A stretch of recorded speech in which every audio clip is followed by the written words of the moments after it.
Welcome, Gemini. This is Regina from Pacific Tarot, getting ready to do your November new moon reading. I've laid out the horoscope cards. I will clarify with the African Tarot, and I'll finish up with the Crystal Spirit Oracle.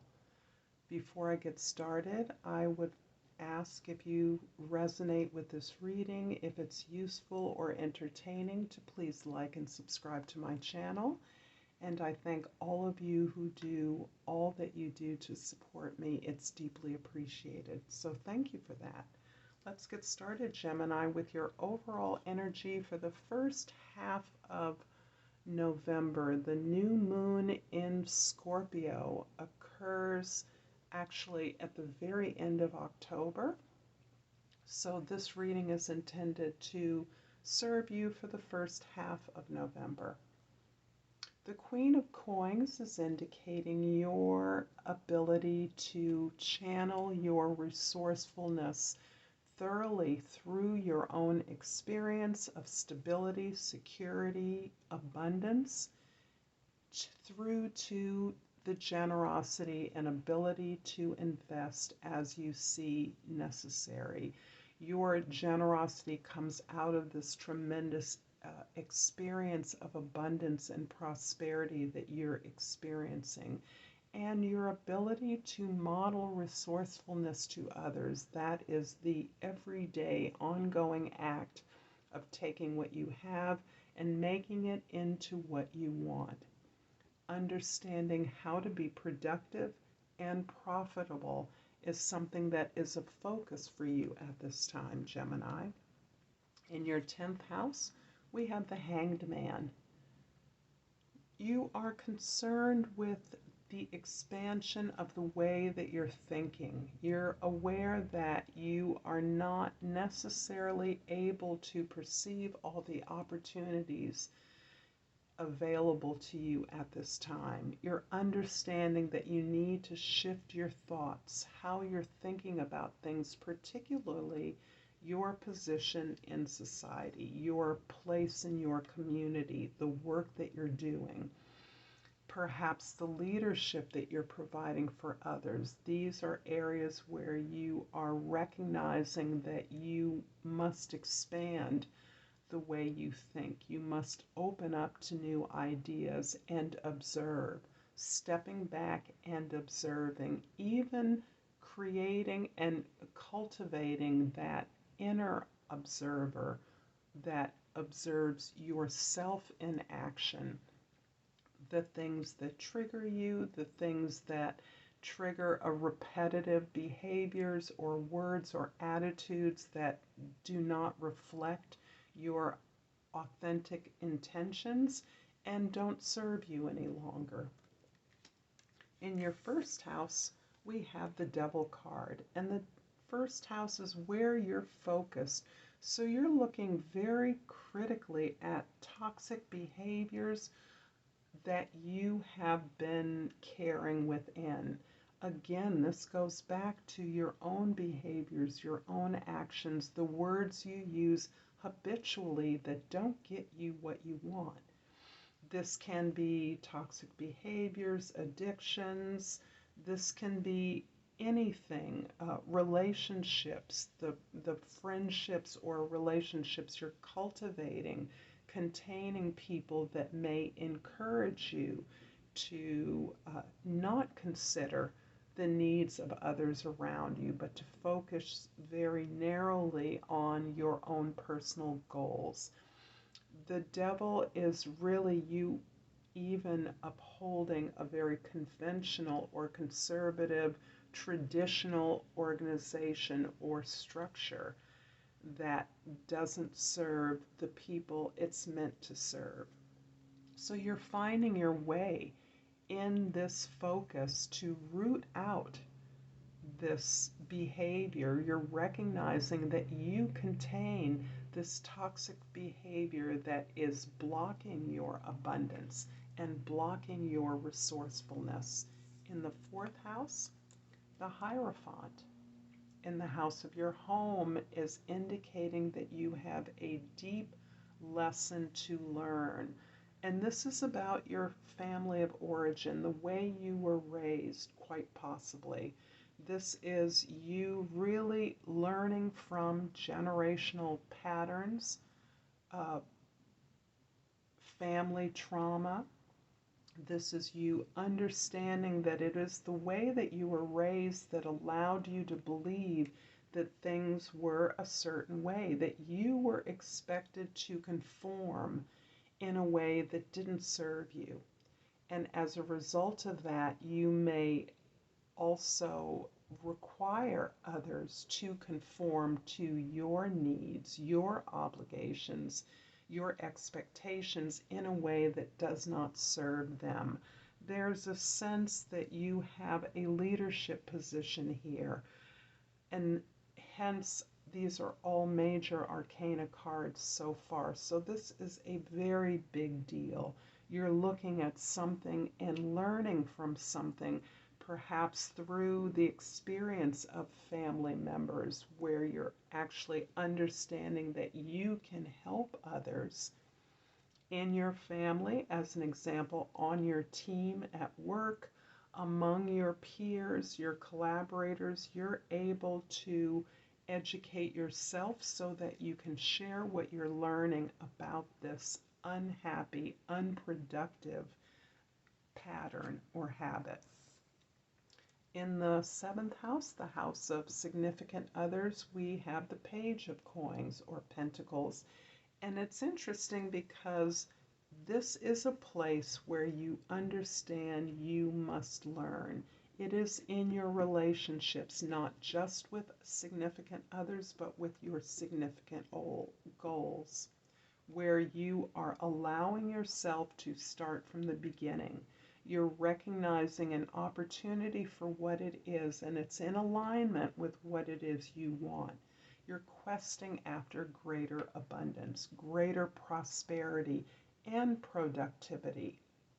They're both important to you, and you are understanding that you must step back and allow yourself to begin constructing, building a partnership from the beginning. I'm going to clarify the Devil in the first house with the Six of Cups in the second house and the Emperor in the third house. Yeah, you really are looking at the ways that you have traditionally given, and that looks like your caregiving responsibilities have always taken over. As somebody who is capable, communicative, generally equitable, you have taken over the responsibilities for others in many cases, and you are now aware that you need to learn how to make space to receive. You are making space to not only receive, but to make sure that others that put in the effort receive as well. You're definitely questing for greater profits, greater abundance in your life. And that greater abundance is focusing you on the rewards. But you are absolutely learning to be in control of yourself in order to help your community strategize and plan the move forward towards success. I see a transformation of your leadership style here. The Hierophant in the fourth house is clarified by the Five of Wands in the fifth house and the Five of Pentacles in the sixth house. You're fielding a lot of change and conflict.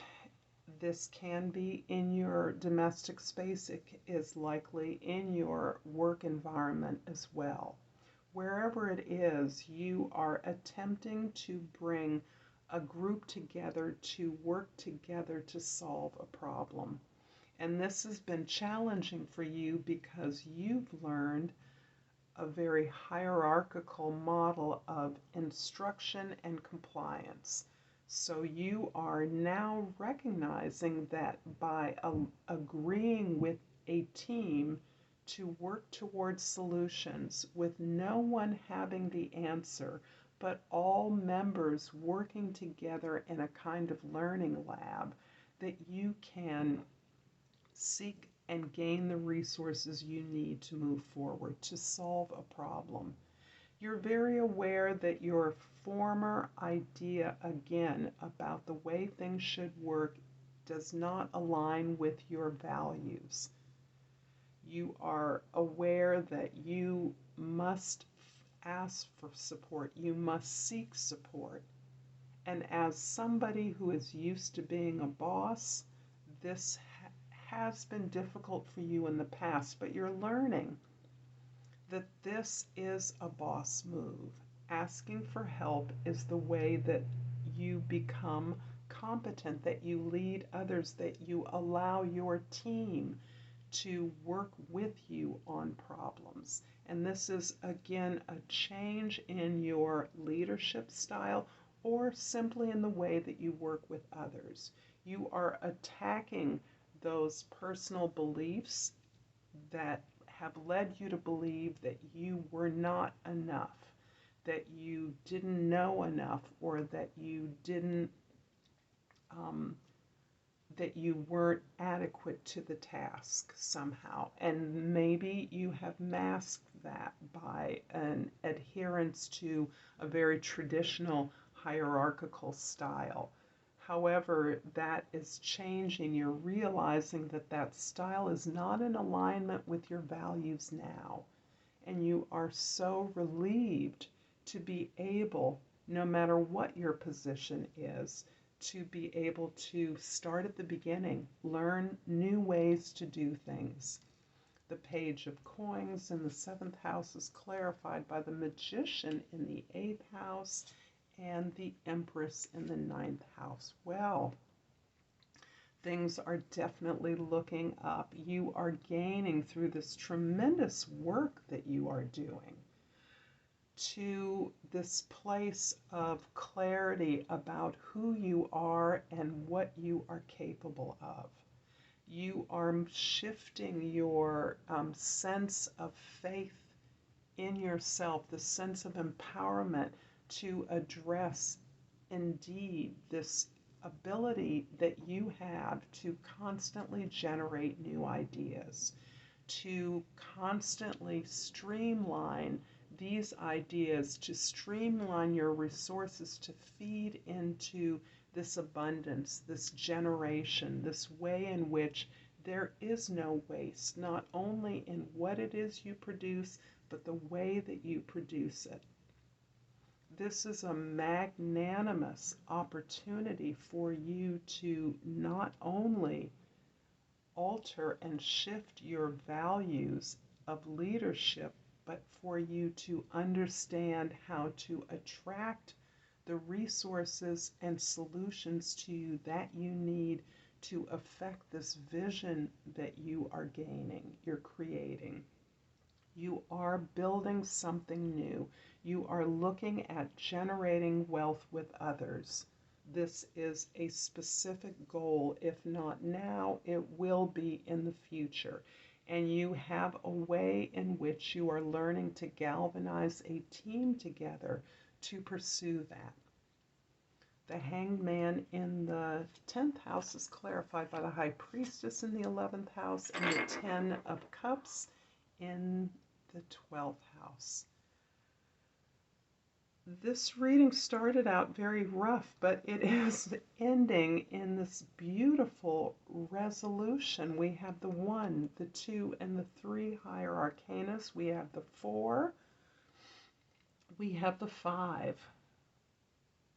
And I'm ignoring the 15 just because it's not part of the sequence, but the first 5 arcana, excluding the Fool, are included in this reading. You are going through a powerful transformation, a powerful empowerment, where you are allowing your intuition to guide you. You're now understanding you're well prepared. You have all the skills you need. You don't need any more. Instead, you've learned to ask for the more you need in any situation. You're allowing others to speak for you by empowering them to make decisions, to have those conversations, to share what you're learning, which encourages all the members of your team to share what they know with the team.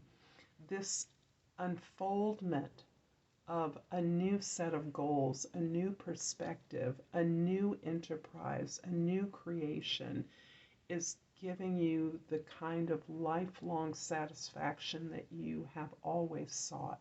You are feeling so complete and so appreciative of your own ability to be vulnerable with yourself, to look honestly at those things that are difficult for you and to work through them, so that you are experiencing this abundance of contentment. I'm going to complete this reading with a crystal spirit oracle. Hopefully they won't get away from me this time. And I pulled the orange sapphire. The number 41 may be significant for some of you.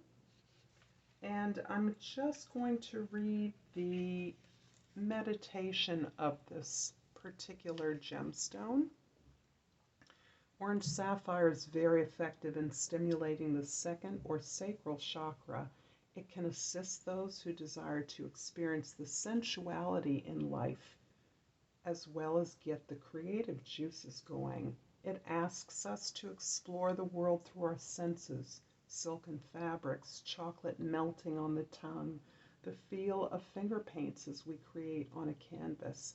Meditate with this crystal when you start a creative project or when you want to feel more sensual. I'm going to leave it here. I thank you so much, Gemini, for this beautiful reading, and until next time, Namaste.